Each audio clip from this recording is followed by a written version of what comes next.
आप सभी के हृदय में विराजमान परमात्मा को मेरी राम राम। रावण को जय करने का सारा श्रेय प्रभु ने वानर सेना को दे दिया। वानर अवाक हैं, हैरान हैं कि हमें इतना सम्मान। वे वानर जिनको कोई छूने से भी परहेज करता है, जिनको देखते ही लोग भयभीत हो जाते हैं, उन वानरों को इतना सम्मान। और प्रभु के ऐसे अमृतमय वचन सुनकर वे सभी वानर प्रभु को नमस्कार करने लगे, बारंबार उनके चरण कमलों को पकड़ने लगे। अब राम जी इस तरफ से वानरों का ध्यान हटाना चाहते हैं, वरना वे तो रुकेंगे ही नहीं, क्योंकि कह रहे हैं तुलसीदास जी कि प्रभु के वचन श्रवण सुन नहीं अघाही कपिपुंज। ये जो वानरों के समूह हैं, ये अघा नहीं रहे हैं, अर्थात तृप्त ही नहीं हो रहे। बारंबार प्रभु के चरण कमलों को पकड़े जा रहे हैं। तो अब किसी प्रकार तो विषयांतर करना होगा, इनका माइंड डाइवर्ट करना होगा। तो राम जी ने हनुमान जी को बुलाया और कहा, हनुमान इधर आओ, बात सुनो। अब जब हनुमान जी बात सुनने के लिए आ गए तो बाकी वे सब वानर जो बारंबार आकर प्रभु के चरण पकड़ रहे हैं, उन्हें रुकना ही होगा ना, क्योंकि बात शुरू हो गई है। तो क्या कहते हैं राम जी, पुनः प्रभु बोली ले हो हनुमाना।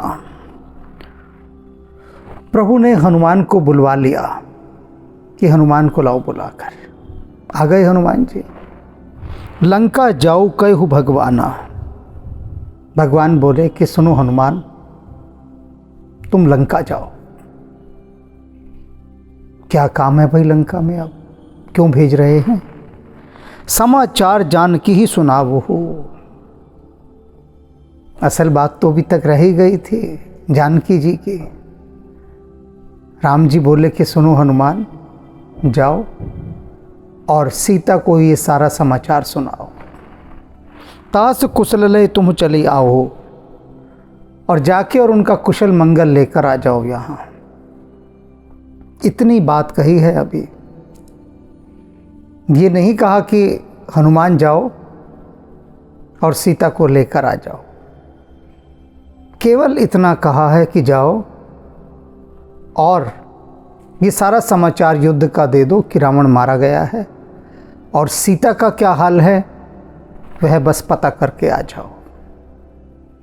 सामान्यतः तो मनुष्य क्या करता है कि रावण को मारा।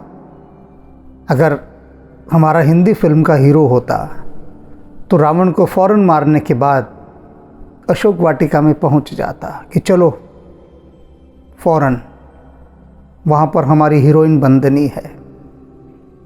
लेकिन नहीं, राम की नायिका तो सीता जी हैं, और राम किस प्रकार से मर्यादित होकर व्यवहार कर रहे हैं।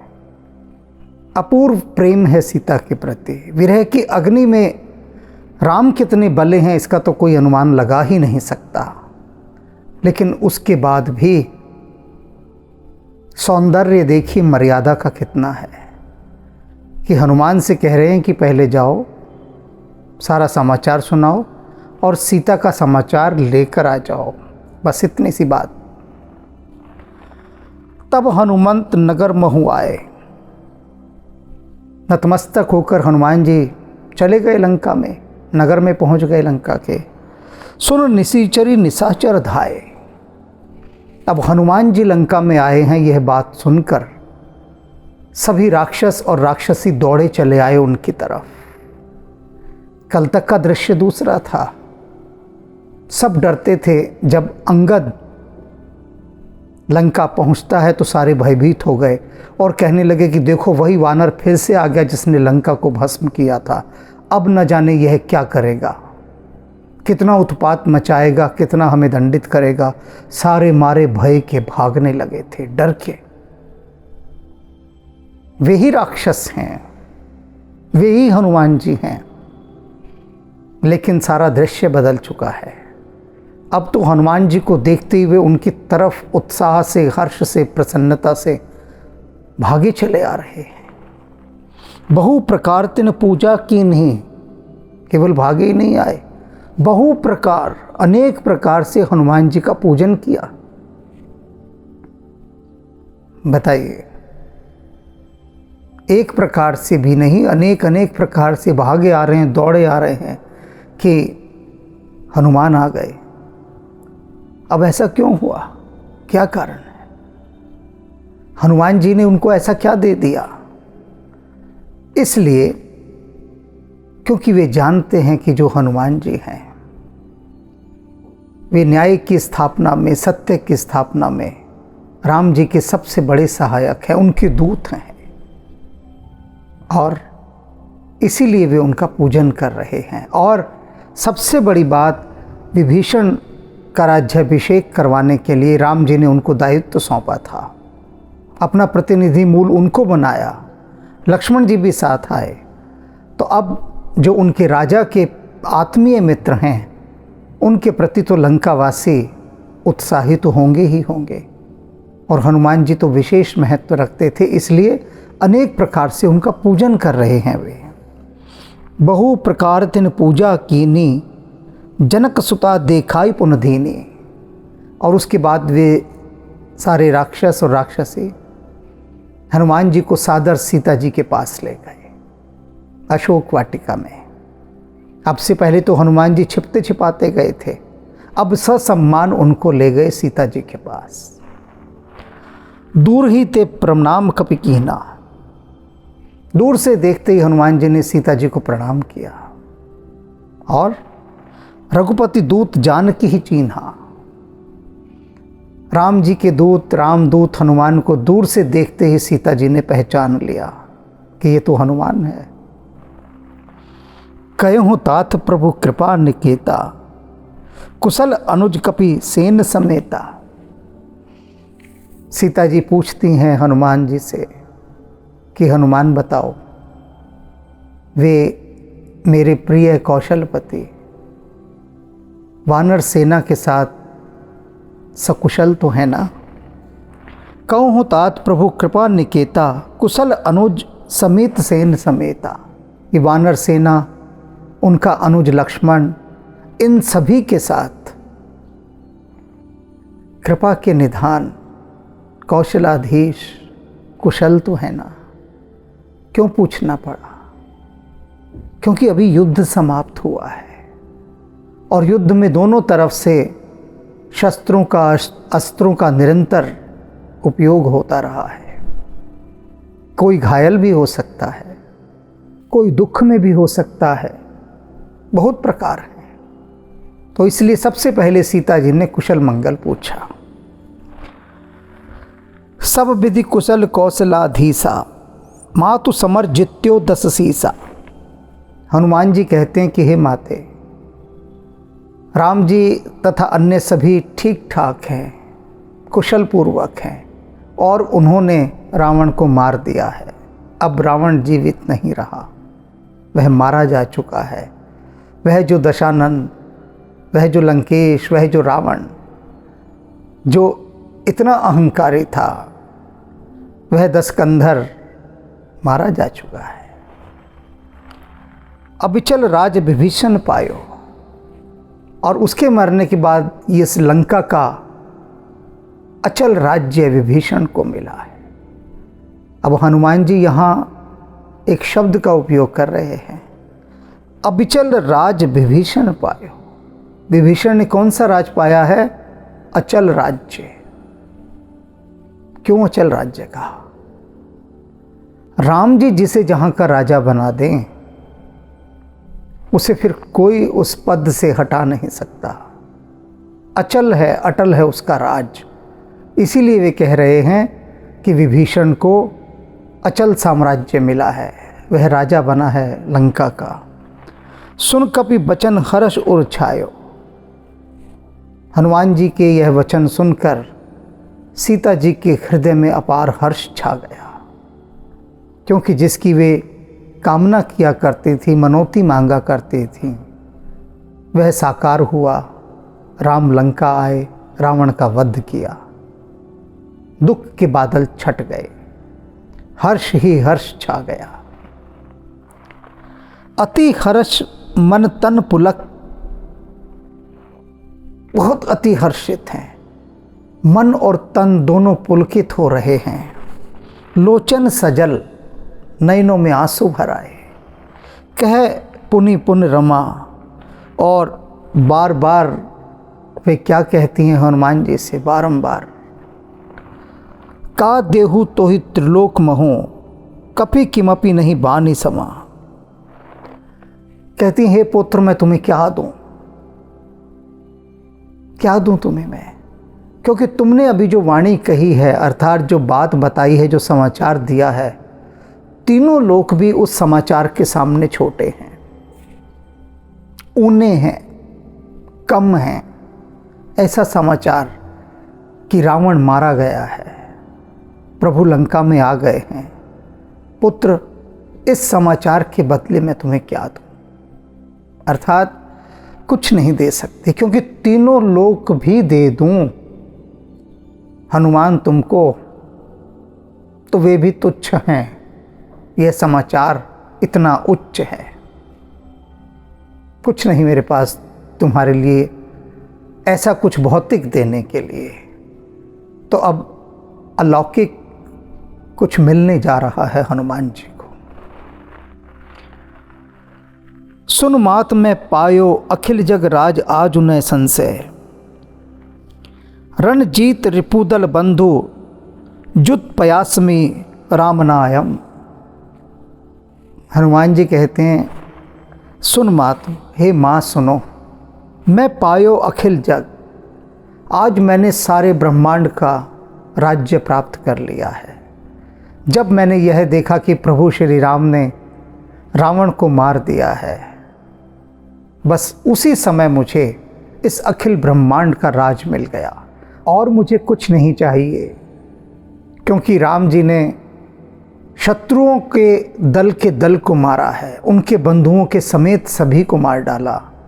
और इसमें कोई संशय नहीं कि मुझे अखिल ब्रह्मांड का साम्राज्य मिल गया। सुन सुत, सीता जी कहाँ मानने वाली हैं? चाहे हनुमान जी ने कह दिया कि मुझे अखिल ब्रह्मांड का राज्य मिल गया, लेकिन फिर भी सीता जी तो कुछ देंगी ही देंगी, बिना दिए वे रह नहीं पाएंगे। तो क्या कहती हैं, सुन पुत्र सुन, सद्गुण सकल तव हृदय बस हूँ हनुमंत। मैं तुझे ये वरदान देती हूँ, सुन, कि जितने भी सद्गुण हैं सारे, वे सब आज के बाद तेरे हृदय में ही वास करेंगे। संसार के जितने भी सद्गुण हैं इस त्रिगुणात्मक सृष्टि के, उन्हें कहीं वास करना है तो हनुमान वह तेरा हृदय है, तेरे हृदय में सारे सद्गुण वास करेंगे। सानुकूल कौशलपति रहूं समेत अनंत। और क्या, इतना ही नहीं,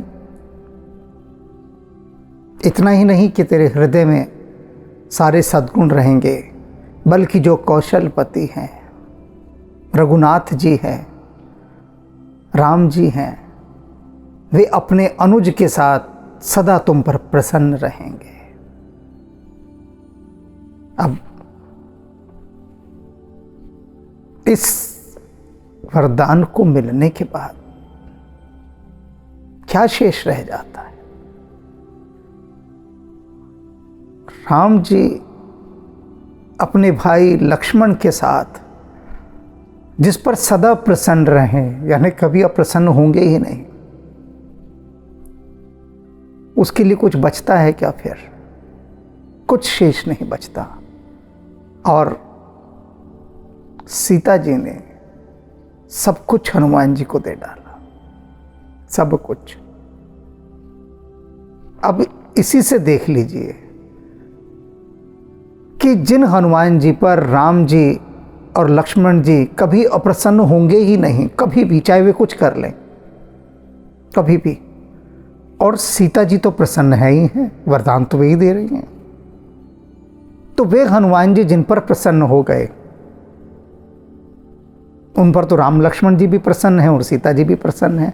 ये सब ऑटोमेटिक सिस्टम से हो जाएगा, स्वचालित, सब कुछ बाय प्रोडक्ट। कि हनुमान जी प्रसन्न हुए तो राम जी और लक्ष्मण जी तो फिर कृपा ही कृपा करेंगे। और तुलसीदास जी ने कहा है एक जगह विनय पत्रिका में, विनय पत्रिका की जो सीरीज है उसमें 97 एपिसोड है। और विनय पत्रिका में तुलसीदास जी क्या कहते हैं, इसी बात को प्रमाणित करते हुए, ताको लिए नाम राम सबको सुधर ढरत, कि राम जी जो भी हनुमान जी का नाम लेता है हनुमान जी को प्रसन्न कर देता है। उस पर सुधर ढरत, ये सुधर ढरत एक ऐसा शब्द है जिसकी मैंने वहां व्याख्या की है, बहुत ही अनमोल शब्द है सुधर ढरत। कि राम जी तो उसके ऊपर जैसे ना बिल्कुल ओवरफ्लोइंग होकर बह जाते हैं। उस पर जो हनुमान जी का नाम लेता है और हनुमान जी को प्रसन्न कर देता है। हनुमान जी को की गई पूजा, उनकी की गई सेवा, राम जी कहते हैं सीधे मुझे प्राप्त होती है। और सीता जी ने यहाँ ऐसा वरदान दे ही दिया है, अब सोई जतन करहूं तुम ताता, पुत्र अब तुम ऐसा उपाय करो, ऐसा यत्न करो, ऐसा प्रयास करो, देखो नयन श्याम मृत्यु गाता, कि मेरे ये नयन उनका श्यामल और कोमल शरीर देखें, उनके दर्शन मुझे हो जाएं।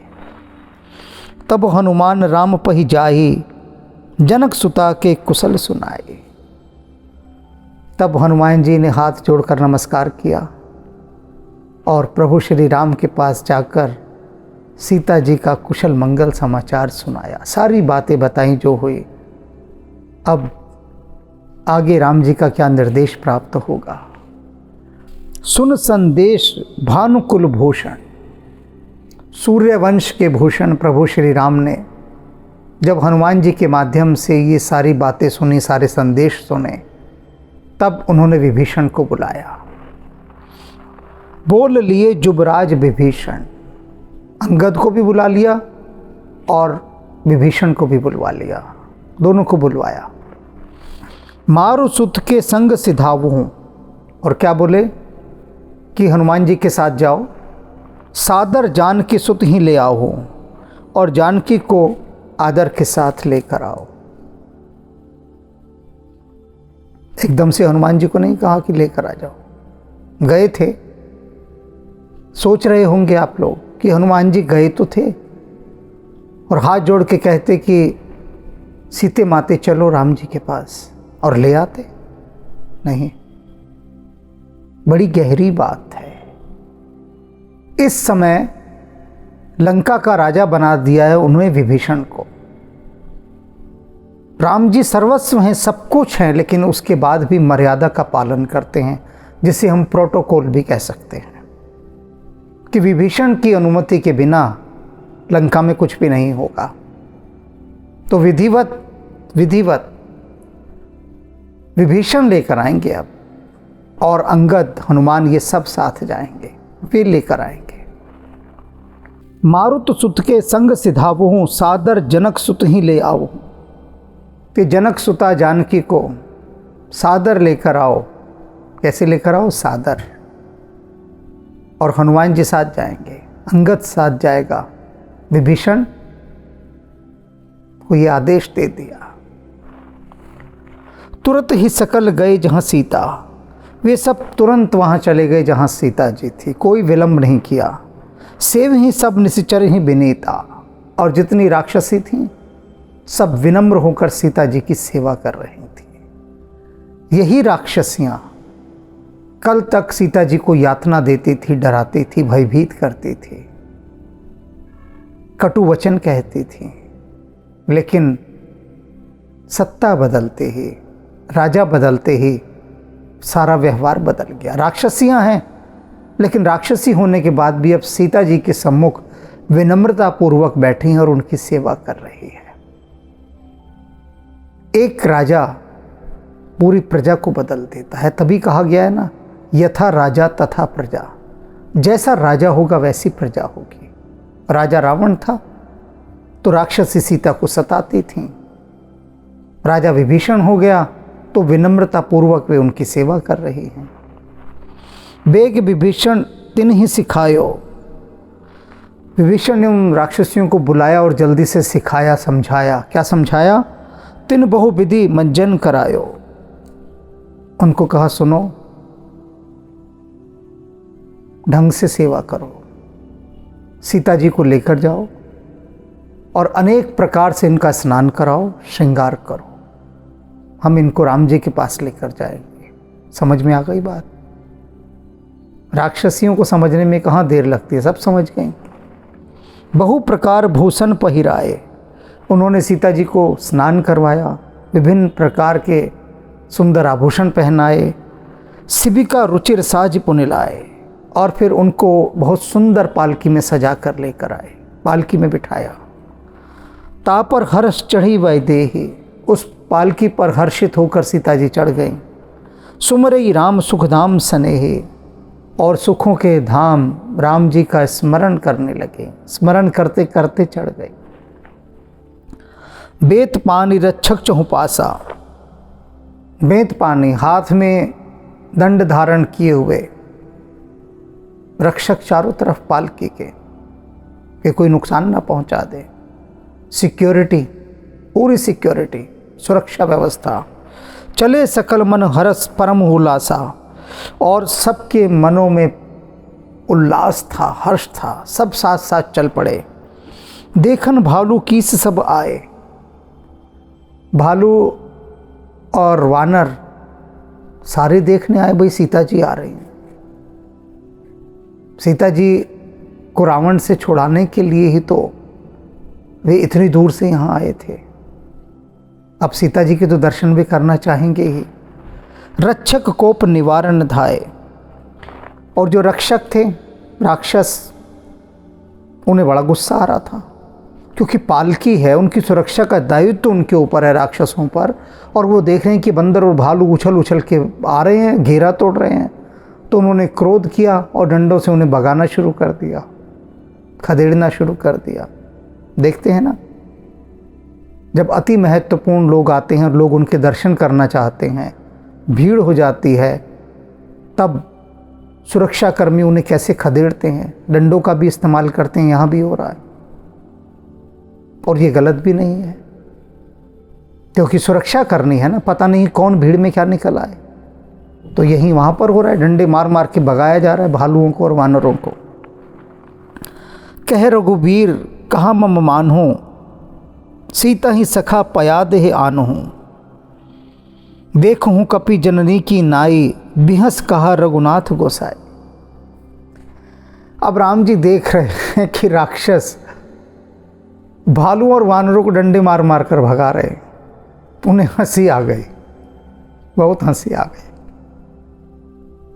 हंसी का कारण था कि बताओ, जिन जानकी जी के लिए रावण को मारकर उन्हें मुक्त कराने के लिए वानरों ने और भालुओं ने अपना इतना बलिदान दिया, उन्हीं वानरों और भालुओं को सीता जी के दर्शन से वंचित कराने के लिए ये लोग डंडे मार मार कर उन्हें भगा रहे हैं। कैसी विडंबना है, हंसी आ गई उनको। अब ये तो राक्षस है ना लंका के, उन्हें क्या लेना देना, उन्हें क्या पता कि इनका भाव क्या है, वानरों का और भालुओं का। उनको तो कोई भाव का नहीं पता। उन्हें सिर्फ इतना पता है कि आदेश है कि सीता जी के पास कोई आने ना पाए। वे अपना काम कर रहे हैं, उनको भाव से कोई सरोकार नहीं। अब ये सब देखकर राम जी को हंसी आ गई और हंसते हुए वो विभीषण से क्या कहते हैं, कह रघुनाथ कहाँ मन मानो। कहते, सुनो विभीषण, मेरी एक बात मानो, सुनो, सीता ही सखा पयाधे आनो। तुमने तो अपनी तरफ से पूरा शाही इंतज़ाम किया है, सीता को पालकी में बिठाया। ऐसा करो, सीता को पालकी से उतारो और पैदल आने दो। अभी भी क्या करें, मेरा कहा मानो, ये मेरी विनती है। पालकी में सीता को मत लाओ, उतार दो, पैदल आने दो सीता को। क्यों? देखूं कपि जननी की नाई। ये जितनी वानर सेना है उनको अपनी माँ के समान देख ले। अभी पालकी में बैठी हैं तो कोई महारानी, कोई राजकुमारी, कोई अलग ही चीज़ लग रही है कि जिसकी दूरी है वानरों से और भालुओं से। नहीं, सीता को पैदल आने दो, खुले दर्शन, जिससे ये वानर भालू सब उनको अपनी माता के समान देख लें, क्योंकि सभी सीता माता के दर्शन करने के लिए लालायित थे कि कब माँ के दर्शन होंगे। आज उनको यह सौभाग्य प्राप्त हो रहा है, तो बीच में ये पालकी की बाधा, ये पर्दों की बाधा सब हटा दो। और राम जी ने विभीषण को यह विनम्र निवेदन किया। देख रहे हैं आप, कोई सोच नहीं सकता राम जी कितने संवेदनशील हैं। सोच नहीं सकता, क्योंकि इसलिए नहीं सोच सकता कि प्रभु श्री राम की सोच को सोचने के लिए राम के चरणों की धूल का एक कण तो होना पड़ेगा ना। उतनी पात्रता तो चाहिए ही चाहिए कि राम के चरणों की धूल का एक कण। आप सोच रहे होंगे कि बड़ी छोटी सी पात्रता है, छोटी ही सही, चलो इतनी ही पात्रता कोई प्राप्त कर ले, इतनी ही पात्रता, क्योंकि यह पात्रता कल्पना से परे की है। धूल का एक छोटा सा कण जो मैंने कह दिया, आपने सुन लिया। बस बात यहीं समाप्त करते हैं, क्योंकि इस बात को यदि समझने के क्षेत्र में चले जाएंगे तो सारी समझ खो डालेंगे। तो अब देखते हैं आगे क्या होता है। सीता जी पैदल आती हैं, वानर भालू ये सब उनके दर्शन करते हैं। क्या होता है किसी को नहीं पता। तो आगे की कहानी आगे देखते हैं। राम राम।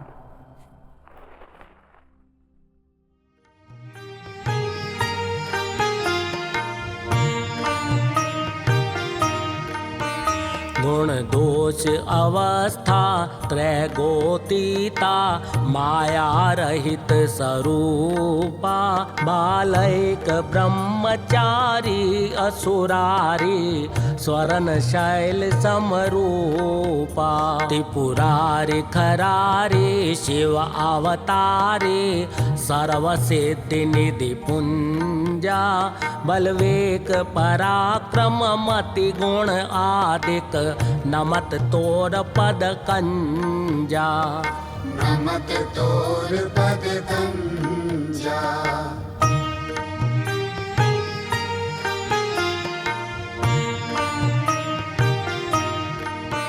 जय पूरन कामा परम ललामा, गावई सब श्रुति संता, करुणा वरुणालय भक्त जनाश्रय, शुभ प्रेरक जग कंता, त्रैताप भयानक दुख विनाशक, सर्व विकार निहंता, मम गुरु पितु माता भवनिधि त्राता, द्रवहु वरद हनुमंता, द्रवहु वरद हनुमंता।